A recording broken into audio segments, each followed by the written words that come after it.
você é um cara que fala na lata, hein? Eu vou jogar uma polêmica aqui. Eita! Que eu já joguei uma vez um dia e o pessoal gostou bastante, né? O que você acha da teoria da prosperidade? Eu vou dar o exemplo aí, tem uma igreja lá em Alphaville, que eles até... Não é sortearam, como que é o nome? Leilão? Leiloaram o Rolex. Lá um cara, uma pessoa dali do culto deu o Rolex lá, e ele falou, quanto vale esse Rolex aqui? Quem dá mais? Quem dá mais? Quem dá mais? Que é já pra trazer liquidez, né, pro negócio. O que tu acha dessa teoria da prosperidade, Duda? Cara, vamos lá. E sobre esse fato, né? A gente nem colocou nome pra não dar problema pra gente. Eu não tô muito por dentro, eu ouvi falar disso, mas não sei o que foi feito com dinheiro e pra que foi feito. Primeira coisa, eu acho que a gente tem que tomar muito cuidado, porque tudo é sobre business e negócios. Tudo. E isso tá entrando dentro das igrejas. Na verdade, sempre teve, né? Se você for ver na Bíblia, por isso que eu falo, galera, um ponto importante aqui. Não tenha raiva de Deus, de Jesus, da Bíblia, de cristão. Você pode até ter raiva se quiser, mas de gente religiosa. E tem muita gente religiosa que não tem intimidade com Deus nenhuma. Só que elas ficam fazendo coisas erradas que denigrem a imagem de quem está fazendo o que é certo. Por exemplo, eu sou cristão. Sou um pecador miserável, não vale uma pipoca molhada. Sou um inútil. Mas Jesus morreu por mim e eu aceito ele. E ele é, cara, a melhor coisa que já aconteceu. Lu, eu vou te falar. Eu abro mão de tudo. Mas de Deus eu não abro mão. Se Deus chegar e falar, Duda, eu quero que você pare teu canal amanhã. Eu paro na hora. Mano, a melhor coisa que já aconteceu na minha vida foi entregar a minha vida nas mãos de Jesus. E aí eu sigo o que a Bíblia fala.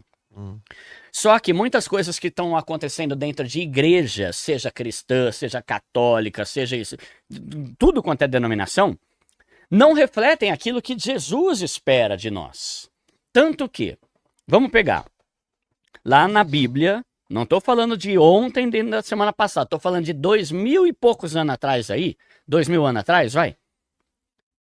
Jesus uma vez chegou na igreja e tinha os caras fazendo um monte de negócio lá. Não, vamos comprar aqui, ó, vamos vender aqui para o sacrifício, a pomba. Metendo a faca em todo mundo para ganhar dinheiro. Principalmente de quem vinha de longe para fazer o sacrifício. Na época tinha sacrifício, Jesus não tinha morrido aí na cruz e tal. Jesus ficou louco, velho. Ficou louco. Ele pegou uma corda, que chama azorrague, né? Como se fosse um chicote. Mano, ele começou a sentar o rei, mano. Destruir todo mundo, de que tava dentro. Porque ele falou, né? Eu tô usando a minha palavra aqui, tá? Mas isso de fato tá na Bíblia. Ele pegou uma corda e começou a quebrar tudo. E ele falou, caramba, velho, isso aqui é uma casa de oração, não é um negócio, um bagulho pra você fazer negócio pra ganhar dinheiro extorquindo os outros. Então, por que eu tô falando isso? Desde sempre teve gente querendo ganhar dinheiro por meio de coisas cristãs, religiosas, igreja católica, igreja evangélica, todas, tá? E hoje tá em alta isso por quê? Tem alguns pontos complicados. Primeiro, tá na moda ser crente. E isso não é bom. Entrou na moda? Tá na trend, né? Antes não era. Antes não era. O pessoal era perseguido. Hoje é pop você ser crente.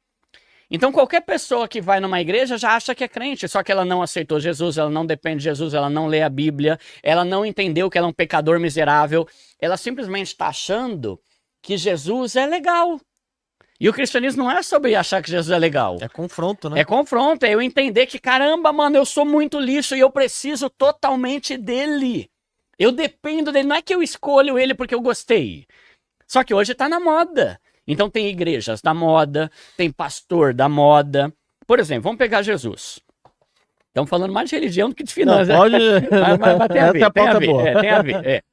Vamos pegar Jesus. Teve uma hora que ele começou a pregar lá um sermão.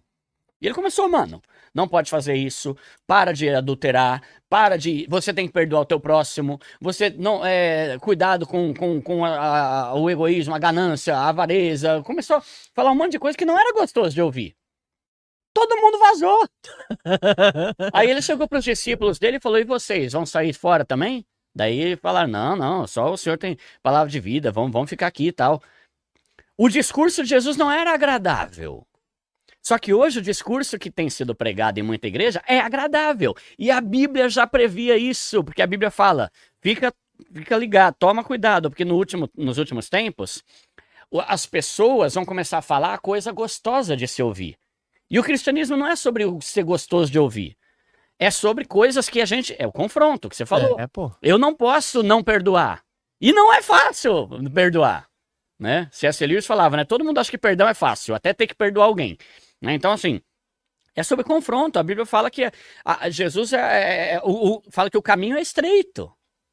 Só que está se alargando. Então, está começando a se pregar um evangelho. Por isso que eu falo para a pessoa, leia a Bíblia. A Bíblia é a palavra de Deus. Começa pelo Novo Testamento. Inclusive, eu entrevistei o Douglas Viegas, o Poderoso Ninja. Ele falou muito sobre demais, Bíblia. né? Ele falou, cara, a Bíblia mudou minha vida. E eu leio o Novo Testamento toda hora. Acaba e leio de novo e vou lendo. E aí, desde aquela época, se tem a ideia de ganhar dinheiro por meio do evangelho, por meio da religião. Teve isso na Idade Média, quando os caras ficavam vendendo, né? Ah, se você pagar aqui uma grana, aquela pessoa que morreu vai pro céu. Olha. Se você pagar uma grana, você vai ter seus pecados perdoados. Isso era um absurdo, foi o que Lutero ficou louco, lá em 1500 e pouco, lá, né, na Reforma. Ele falou, peraí, o que vocês estão falando dentro da igreja está tudo errado. E ele combateu. E aí deu origem à Reforma, né, protestante, ele, Calvino e vários outros caras lá, que começaram a trazer a realidade. Então, sempre, em todas as épocas, teve gente mal intencionada querendo usar a religião para ganhar dinheiro. Sempre teve. E hoje tá muito na moda porque o cristianismo virou pop. Hoje, qualquer pessoa que vai numa igreja acha que já é cristã. E numa igreja não faz ninguém cristão. Não aceitou, né? Jesus, não se batizou. Sim, né? E eu não tô aqui para julgar, eu tô aqui Sim. para esclarecer que uma coisa é você ser um seguidor de um discípulo de Cristo. Outra coisa é você ir na igreja. E ser discípulo de Cristo é confronto o tempo todo. Eu me sinto um lixo porque eu não consigo. E por isso que eu preciso dele. Deus, eu não consigo ser do jeito que o Senhor quer que eu seja. Por isso eu peço, me ajuda, Deus. Todo dia eu tenho que orar. Me ajuda a deixar que o dinheiro não me corrompa. Me ajuda a não deixar que a ganância venha por dentro e quando eu vou ver, sabe? Me ajuda a não ser uma pessoa orgulhosa. E eu sou orgulhoso. Eu sou arrogante. Tem dentro de mim. Entende? Então, essa necessidade do confronto, de falar sobre o pecado.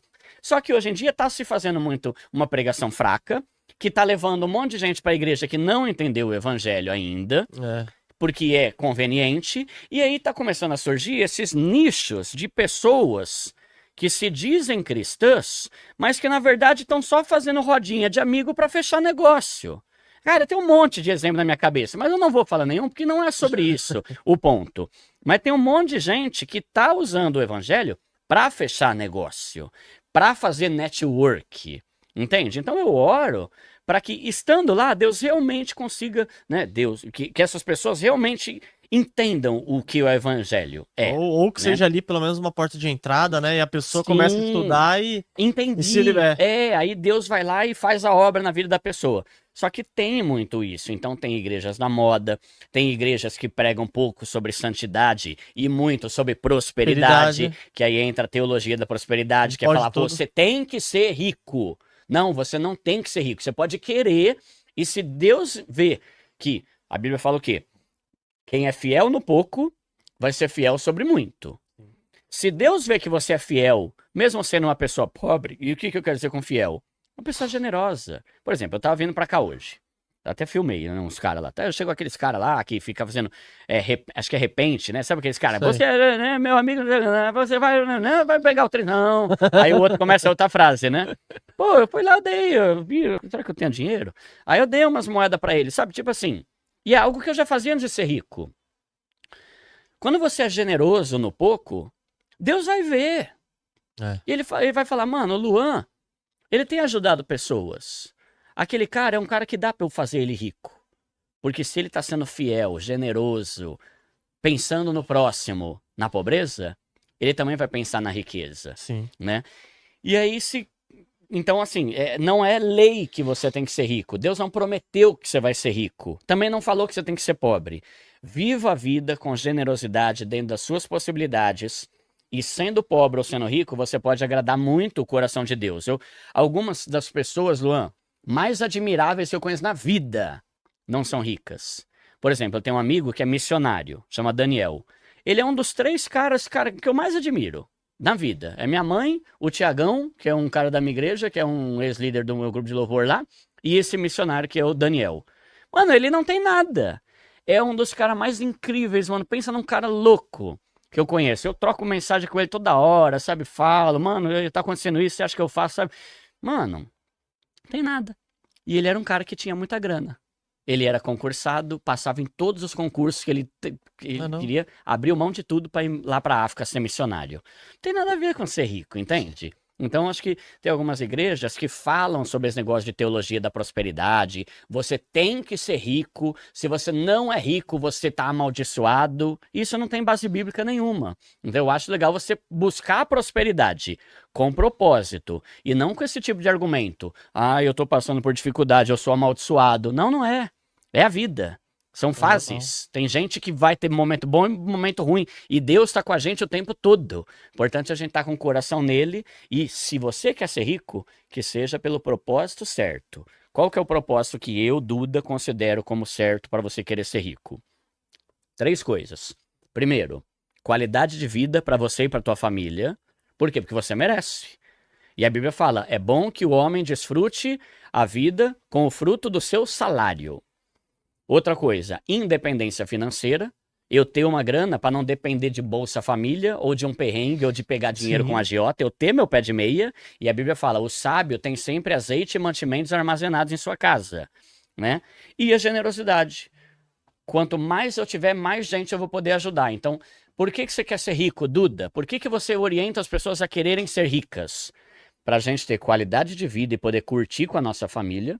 Para a gente não depender de dinheiro dos outros e para a gente poder ser generoso e abençoar a vida de cada vez mais pessoas. Então esse é o meu ponto de vista a respeito da teologia da prosperidade. Eu acho legal a gente querer ser próspero, mas não acho legal falar, você tem que ser rico, senão tá errado. Não, não tá errado. Jesus não era rico e era Jesus, entende? E se você for analisar também, né, Duda, eu acho que o que tá pegando muito é a teologia da prosperidade e a teologia do pode tudo, né? Porque é uma teologia muito bonita, né?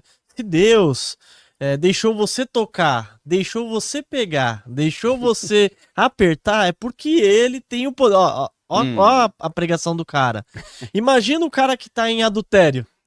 Porque ele falou, se Deus deixou eu pegar, peguei. Se Deus deixou você abraçar, é porque ele tem o poder de te dar. Então você começa a analisar, é uma teologia que fica levando a pessoa a pecar. Sim. Por isso que o mais importante é ler a Bíblia, mano. Leia a Bíblia, leia o Novo Testamento. Lá está tudo o que Deus espera de nós e o que Ele quer que é o padrão de vida que a gente tenha. Lê, não precisa nem ser o Novo Testamento inteiro se você não quiser. Leia Mateus, Marcos, Lucas e João. Cara, o que Jesus falou, Duda? Tá lá. Tá nesses 4 livros. Você consegue ler, cara? Consegue ler esses 4 livros em 1 semana, 2 semanas, se você focar bem, sabe? 2 semanas. São 4 livros que você vai entender o que Jesus falou. Não o que o pastor, não o que o coach falou, o que Jesus falou. Tá lá. Aquilo é o cristianismo. Né? Tanto que em Atos, no livro de Atos, tem o... Cara, não esqueci o nome, mas tinha um povo lá agora, que era um povo que tudo que eles ouviam, eles iam para ver na Bíblia se estava aquilo lá mesmo ou não. Sim, isso, tem que ser assim, a gente tem que ser assim, né? Eu tô ouvindo O grande problema é que hoje tem mais gente assistindo podcast de coach gospel do que lendo a Bíblia. E a verdade está na Bíblia, não está na boca do coach gospel. O coach gospel fala muita asneira. Então, leia mais a Bíblia. E lembrando que educação financeira é algo que está repleto de conteúdos na Bíblia. Eu dou uma palestra, eu dou alguns tipos de palestra, né? Tem palestra de educação financeira que eu dou para empresas, para indústrias, para funcionários e tal. E essa é só uma palestra sem envolver Bíblia. E eu tenho uma palestra que é igualzinha a essa, só que com base bíblica para tudo que eu falo nessa. Então, assim, tudo que eu vou falar sobre investimento, sobre reserva de emergência, sobre dívida, sobre cartão de crédito, tem princípio da Bíblia falando sobre isso. Então, lembre-se que a Bíblia não é só sobre a mulher samaritana ou o filho pródigo. A Bíblia tem muito conteúdo sobre educação financeira. A gente que muitas vezes nunca leu e nunca prestou atenção nisso, porque Deus sabe da importância de a gente ter uma vida financeira organizada. Então lá tem muita instrução com relação a isso. E a pessoa acredita... É que na maioria dos livros, né, Duda? Quando você começa a olhar os livros, você fala, esse ensinamento aqui não foi do cara. Isso daqui tá na Bíblia. É, Ele só, sim, só deu uma e o cara mudada. nem dá o crédito, né? Não dá o crédito, não. Acontece direto isso aí, mano. Você começa a olhar e fala, não, isso daqui é uma passagem bíblica, meu. O que ele tá falando aqui, ele quis dizer uma coisa, Duda.